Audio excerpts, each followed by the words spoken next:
Jean-Yves Grandidier, président fondateur de Valorem. Et Pierre Girard, directeur général de Valorem. Donc Valorem, c'est une entreprise pionnière dans les énergies renouvelables puisqu'elle est créée depuis 1994. Aujourd'hui, nous sommes 170 à œuvrer en France et à l'international pour le développement des énergies renouvelables, que ce soit de la phase conception-développement jusqu'à la phase exploitation-maintenance, en passant bien sûr par la construction et le financement.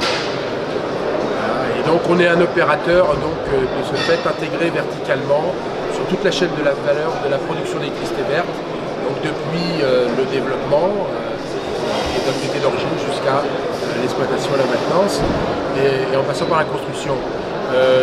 On a été en plus de ça en 96, donc 2 ans après la création de Valorem, un des pionniers fondateurs de FEE avec à l'époque Jean-Michel Germain, l'accompagnement et Jean-Marc Ramitono de Lorez.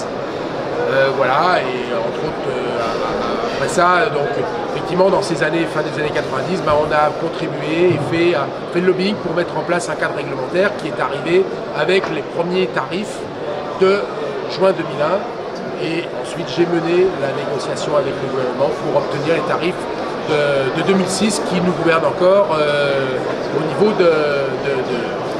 de notre cadre réglementaire actuel. Voilà. Voilà, aujourd'hui, qu'est-ce qu'on peut dire sur le futur et sur l'avenir de la transition énergétique en particulier? C'est que d'une part, c'est clair que nos industries des énergies renouvelables, dans la mesure où on ne consomme pas de carburant, c'est des industries qui sont fortement capitalistiques.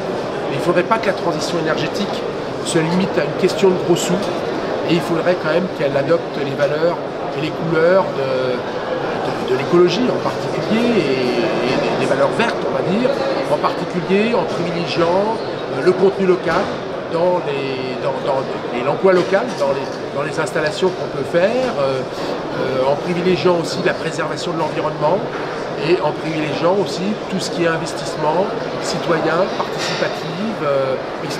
Et ce qu'on s'efforce de faire à travers le crowdfunding, à travers des clauses d'insertion qu'on met pour permettre la réinsertion dans l'emploi d'un certain nombre de personnes qui vont être pas trop loin des chantiers qu'on va mettre en œuvre. En particulier, là, on va en faire une la semaine prochaine. C'est une convention avec un plan local d'insertion de la communauté de communes des Graves et de la ville de Bègles, et aussi, effectivement, essayer de préserver l'environnement. Et pour poursuivre notre développement, on a réalisé très récemment une nouvelle levée de fonds qui va nous permettre de nous développer tant en France qu'à l'international, de donner donc les moyens de mettre en œuvre, selon nos concepts et notre éthique, la transition énergétique.